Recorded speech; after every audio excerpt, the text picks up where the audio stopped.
Hey, how's it going? Today we're going to play a Bloodmoon Dusclops deck.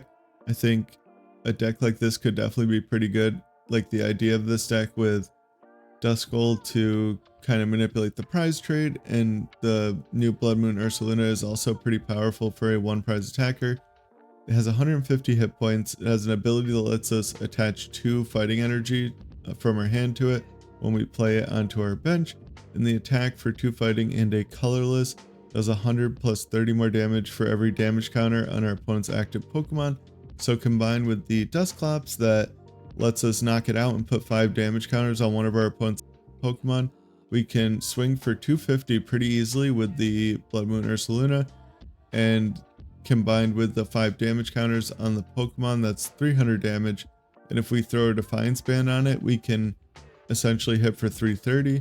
So it can one-shot almost anything, basically anything, except for the couple 340 HP Pokemon.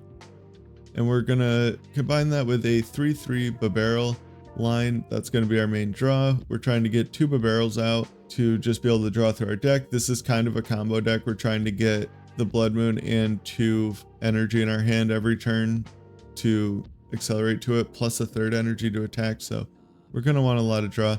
We also have the Fezandipiti EX that lets us draw 3 if any of our Pokemon were knocked out last turn. Just a great effect. Radiant Greninja's here. That could definitely be cut for like a 3rd retrieval or a 4th research or even a boss or something like that. It really doesn't need to be in the deck. And Bloodmoon Ursaluna EX is going to be how we take our last 2 prizes in most matchups. It is a kind of thin attacker line, but we're playing Heavy Ball and 3 Night Stretcher to get away with that. We really don't want to start any of these Pokemon, and we really only need 3 of them, so we should have access to every single one every game with Heavy Ball. Night Stretcher, of course, lets us put a basic Pokemon or an energy from our discard into our hand. Just a strong new item card. We have 2 Counter Catchers and a Prime Catcher as our gust effects. Dusclops lets us get away with Counter Catcher as our main gust because we can pick when we go behind. Got Jet Energies for switching, and that's the deck. Let's get into the games. Alright, this first game we are up against Raging Bolt. I have a kind of a weird starting hand here. I would like to get down at least a 2nd Bidoof, and going against Raging Bolt, you can kind of know that your active's getting knocked out, which is always a little bit scary. They throw the Bravery Charm on the Squawk. That's kind of smart, I guess. They don't really know what we're playing, but giving your Squawk ability extra HP is never a bad thing. It's usually an easy target otherwise. So next turn, we're really going to want to find, they do get the Prime Catch, that sucks, but we're really going to want to find, you know, our Ursaluna to start attacking, combined with our Dusclops. I think the one downfall of this deck is just that it's such a big combo that we're trying to get, which makes it a little less strong than it probably could be. They do burst for her though, so that is pretty nice. But yeah, like I was saying, this deck can definitely stumble for a turn pretty easily, which kind of puts us in a weird spot because we are reliant on knocking out the Dusclops in order to do big damage. We can sometimes get away with poking for 100 with the Ursaluna and then knocking anything out next turn with another one or just the same one. But yeah, that's definitely the one downfall. It's kind of unfortunate because it is a really cool deck, and I know that there's something broken with Dusclops. This card also seems pretty powerful, so I definitely wanted to try it with that. But I prepped the energy on the Bidoof because I expect them to knock out my Bibarel, and there's nothing wrong with getting an energy in the discard pile to activate the energy retrievals and the stretchers. And even if they do knock out our Dusclops, I can always send up the Bidoof to retreat the energy off. This deck kind of plays out of the discard pile a lot with the retrievals and the Night Stretchers. I was thinking about adding Pokestop into it, but I don't know, it was kind of working fine without it, so I didn't end up adding that in. They do go for a boss on our Dusclops. I was thinking about last turn preemptively popping it. I probably could have, but I didn't want to give them any more card advantage, and like if they used a switch card to switch into Mew and retreated, I wouldn't have been able to knock him out. So that would have been kind of terrible. So I ended up just accepting that it could get knocked down. We did have the extra Duskull and the Stretcher in hand, so not the end of the world. It also keeps our Bibarel alive, so that is nice. I use the Duskull. The names of these Pokemon is so hard. I use it first so that I can Iono them to less cards, and I definitely don't want to give them an extra card after it. That's definitely something that you're going to want to do most of the time with this deck. I have kind of a weird hand. The game kind of froze a little bit for a second, or I couldn't figure out how to do this, which is kind of unfortunate because it's pretty simple. I just have to retreat and play down the Bloodmoon and then use the Jet Energy. And then I get to also draw 4 more cards, which is kind of nice. So now we're on a pretty good track to win the game, because they're going to go down to 3 prizes here, and then we can knock out the Duskull and send them down to 2 prizes, and then take our 2 prizes with our baby Bloodmoon, and then they go down to 1 prize, knocking it out, and then we will win on the next turn. So the prize trade is definitely in our favor, very slightly right now. They could throw that off by, well, it wouldn't really throw off the prize trade, but they could kind of mess with us by bossing up the Duskull and knocking it out, which would be kind of unfortunate, because then they would go down to 3. I would have to poke them for 100 with the Bloodmoon, and then they would knock it out and go down to 2. I would use another Bloodmoon to take our 2 prizes, and then they would go down to 1 prize, and we would win on the next turn. So it wouldn't really affect our prize trade too much, which is why I wasn't super worried about it. And Switch Cart is definitely more of a threat to us than them bossing up the Duskull and knocking it out. I have a pretty good hand here to respond with just the baby Bloodmoon and the Retrieval already in my hand. Now here, I don't really know what I was thinking here. I definitely should have gotten this Dusclops back, popped it onto the active, and then I autoed them to 2. And then there's a chance that they don't even really get an attack next turn. But I didn't do that. I don't know if I was worried about not getting an energy, or if I thought maybe I would want a Prime Catcher if I got it, but all I really need to do is knock out this active Pokemon, and then I'm going to want Gust for next turn if they have a 3rd Bravery Charm, which I think is kind of unlikely in most Raging Bolt decks, but in these kind of situations it's always good to just play around whatever I can. And something that could go wrong definitely would be them having a 3rd Bravery Charm and me not being able to find Gust. So here I'm just basically, I was trying to draw as many cards as possible because I want to get as much out of my deck as I can to increase the odds that I just draw like Counter Catcher Bloodmoon EX or Prime Catcher Bloodmoon next turn. It's kind of another cool part about this deck is with the Dusclops, you can almost guarantee that your opponent is going to go down to 1 prize, which means the Bloodmoon EX attacks for free. So that is pretty cool. I don't know if I used the Greninja last turn, but I probably should have. I don't really need that Jet Energy. I just need to get cards out of my deck.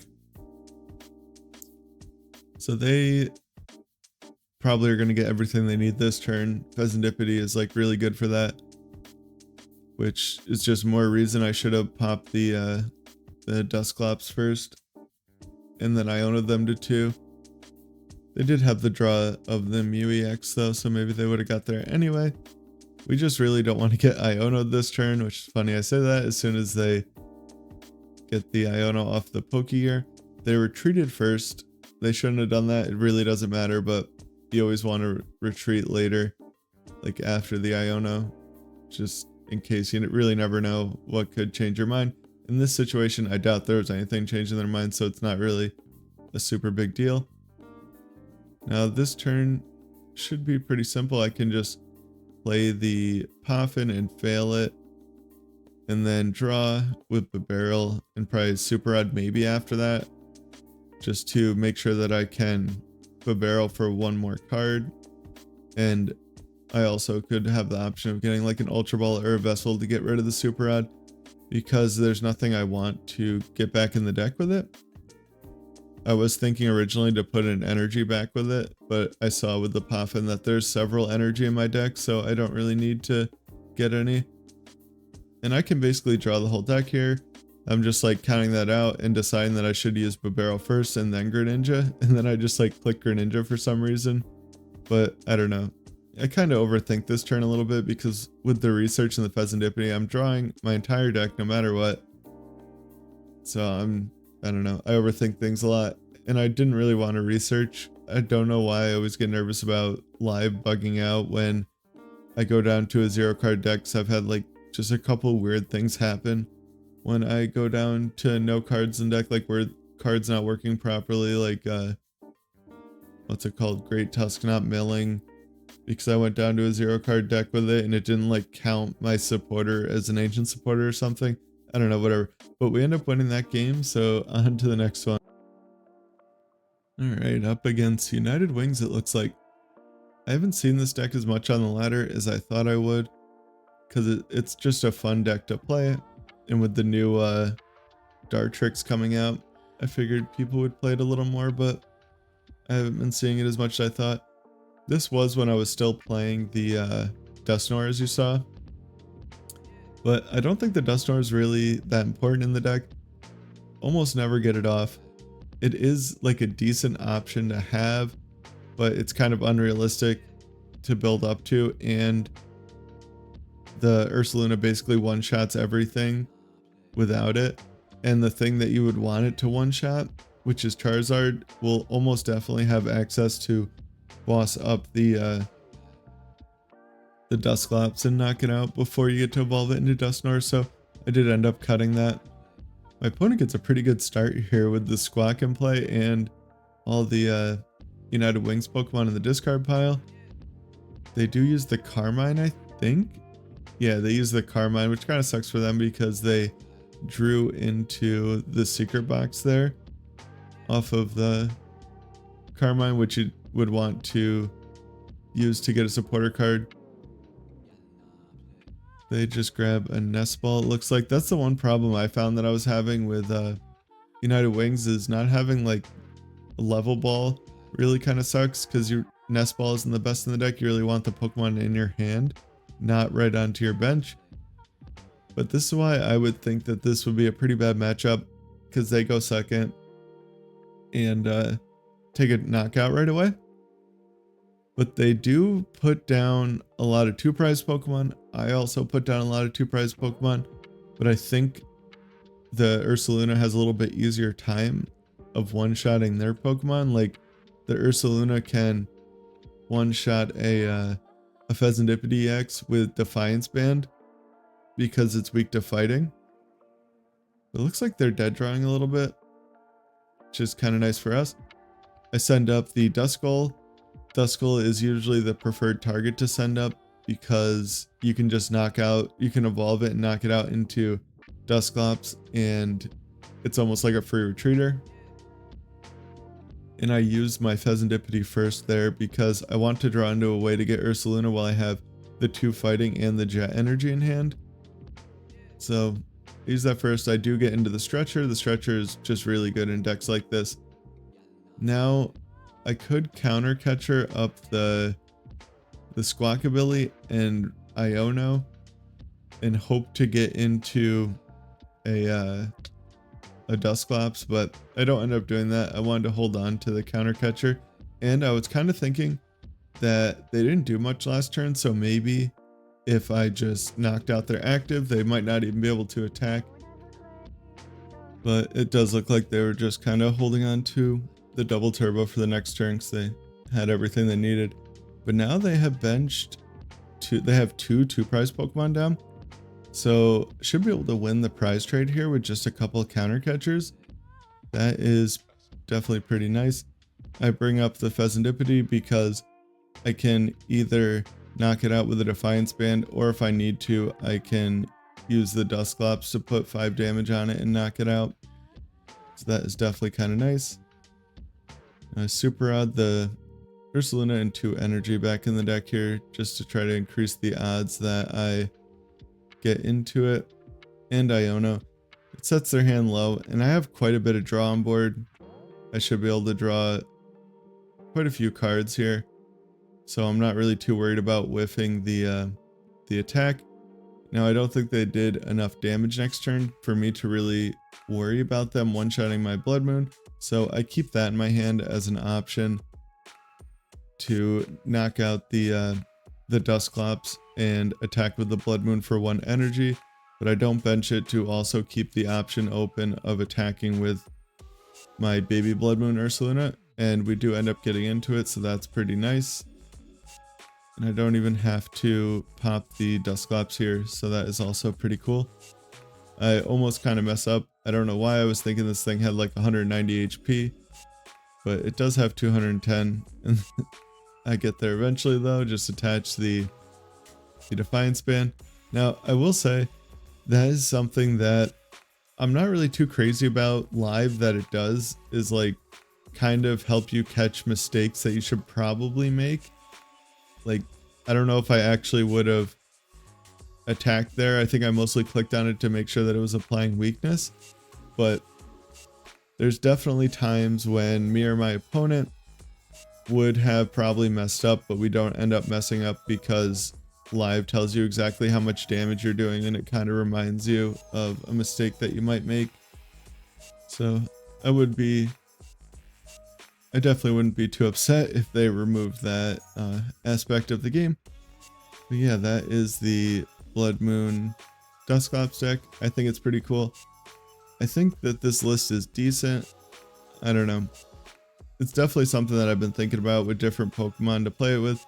You could play with Frostlass, but then against decks like Raging Bolt, you really need to gust every single turn because it's not damaging their Raging Bolts, so you're not going to be able to knock them out without two-shotting them, and then that just leads to like needing to find even more combos of the Ursaluna and the 2 energy.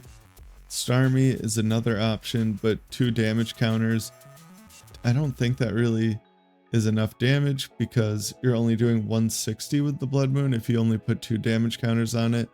So I don't know if that's really powerful enough. You'd need to set up so many Starmies, and then probably have to play Hyper Aroma, because really like 50 or 60 damage is kind of the sweet spot, and then you would have to use 3 Starmies just to one-shot 1 threat, and then finding out how to one-shot the next Pokemon would be kind of hard.